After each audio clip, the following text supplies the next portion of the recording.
now, the rest of the story. In the firmament of every age shines a star by which society steers.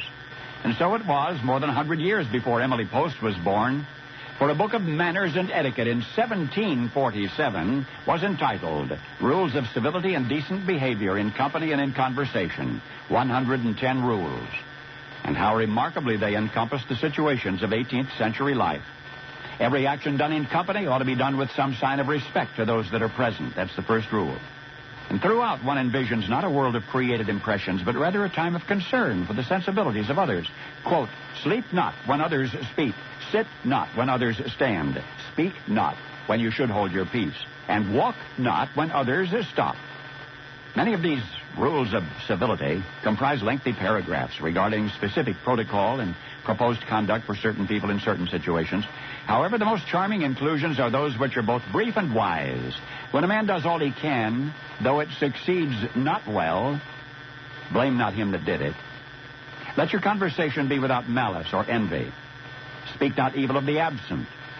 Be not curious to know the affairs of others, neither reproach those that speak in private. And if it seems that the etiquette of days long gone by somehow married manners with morality, why not? Labor to keep alive in your breast, declares rule number 110, that little spark of celestial fire called conscience. Now, much of this 2.5 centuries old book of golden rules includes curiosities which make the reader truly feel the intervening gulf of time. Number 26, for example, in pulling off your hat to persons of distinction, make a reverence bowing more or less, according to the custom of the better bred and the quality of the person.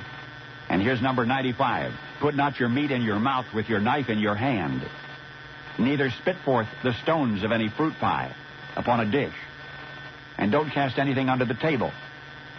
And so it was that once upon a time, in a land both terribly primitive and remarkably civilized, an anachronistic world that is gone forever.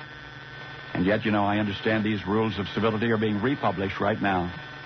Partly as an historical document, partly because, despite the hardships of 2.5 centuries, the people of those days had something worth having in any generation, especially this one.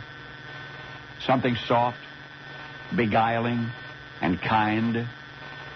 For the author of the Rules of Civility has served this planet as a shining example to posterity.